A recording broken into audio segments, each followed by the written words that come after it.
कि फ्रेंड्स कितना जबरदस्त कंसेप्ट बेस्ड आधारित सवाल पूछा गया है। कोई न्यूमेरिकल नहीं है, कोई ज़्यादा तामझाम कैलकुलेशन नहीं है।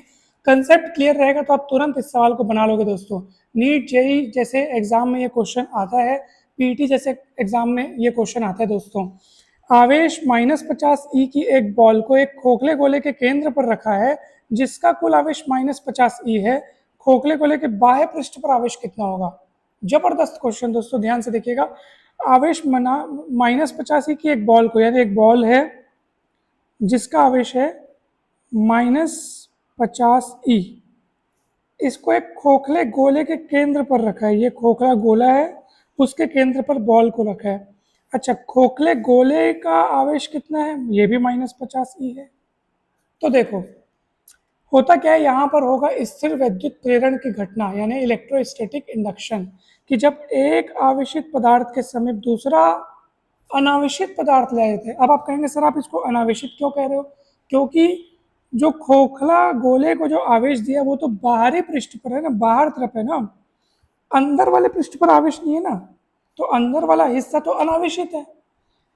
अब इस बॉल पर आवेश कितना है देखो तो -50 उसके संपर्क में, तो ये उसका अंदर वाला हिस्सा ना, देखो इस बॉल के संपर्क में कौन है? क्या बाहर वाला हिस्सा है? बिल्कुल नहीं, बाहर वाला तो बाहर है, इसके संपर्क में अंदर वाला हिस्सा है। तो स्थिर विद्युत प्रेरण की घटना के अनुसार जब आप अनावेशित किसी अन्य चीज को इसके पास ला रहे हो तो इसमें जो आवेश है इसके जस्ट अपोजिट वाला, यहाँ इसके समीप वाले पृष्ठ पे, समीप मैंने इसके समीप कौन है? आंतरिक हिस्सा। दूर कौन है? बाहर वाला हिस्सा। तो इसके समीप वाले हिस्से पे इससे जस्ट अपोजिट चार्ज हो जाएगा, यानी कि यहाँ पे -50 है तो इसके यहाँ पे हो जाएगा +50। ये कहाँ होगा बताऊँ?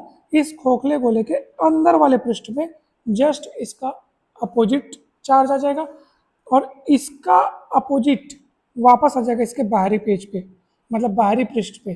तो बाहरी पृष्ठ पे कितना आ जाएगा? -50। या यूँ समझिए कि जितना ये है ना उसी का जस्ट अपोजिट समीपवर्ती हिस्से पे, समीपवर्ती मतलब आंतरिक हिस्से पे, और इतना ही बाहर हिस्से पे, यानी जस्ट समीप वाले में अपोजिट चिन्ह के साथ और दूर वाले में सेम चिन्ह के साथ चार्ज आ जाता है। तो जो समीप वाला है वो जस्ट इससे अपोजिट वाला है, तो ये प्लस माइनस करके कैंसिल हो गया। ठीक है, अब बाहर कौन बचा? -50 जो कि इस बाहरी पृष्ठ में पहले से था, और प्रेरण के द्वारा -50 और आया, तो -50 ई और -50 ई हो गया -100 ई, यानी ऑप्शन सी इज करेक्ट।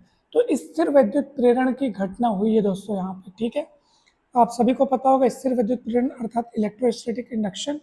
ठीक, क्या है स्थिर विद्युत प्रेरण की घटना? जब भी किसी आवेशित पदार्थ को किसी अनावेशित विद्युतरोधी पदार्थ के समीप लाया जाता है तो अनावेशित पदार्थ का जो पास वाला हिस्सा है, जो इसके करीब है, वो विपरीत आवेश से आवेशित होता है, और दूर वाला हिस्सा उसी के जैसे आवेश से आवेशित होता है। तो ये -50 तो है ना भाई, -50 मत समझना, -50 ई, तो इससे जस्ट अपोजिट वाला चार्ज यहाँ आ जाएगा और दूर वाले हिस्से में उतना ही चार्ज सेम चिन्ह के साथ आ जाएगा। तो ये प्लस माइनस तो जिसको कैंसिल हो गया आपस में, यानी कि इस खोखले गोले के अंदर अगर कोई पूछे आवेश कितना है तो वो होगा 0, प्लस माइनस करके खत्म हो गया, सीधी सी बात है। लेकिन बाहर वाले हिस्से पे टोटल -50 -50 -100। दोस्तों बहुत ही ज़बरदस्त कंसेप्ट वाला सवाल है, मुझे उम्मीद है आपको ये अच्छे से समझ में आ गया होगा। कहीं पर भी कोई भी डाउट होगा, कन्फ्यूजन होगा, बेझिझक बिंदास ज़रूर पूछिएगा। इसके पहले हमने अनेक अन्य सारे सवालों को सॉल्व किया दोस्तों, जैसे कि आप देख सकते हैं ये वाला सवाल, ये सवाल हमने सॉल्व किया, सारे कंसेप्ट बेस्ड, फॉर्मूला बेस्ड, जो कि एग्जाम में पूछे गए हैं दोस्तों। सारे के सारे क्वेश्चन एग्जाम में पूछे गए हैं, तो आप जरूर इन सभी सवालों को देखिएगा।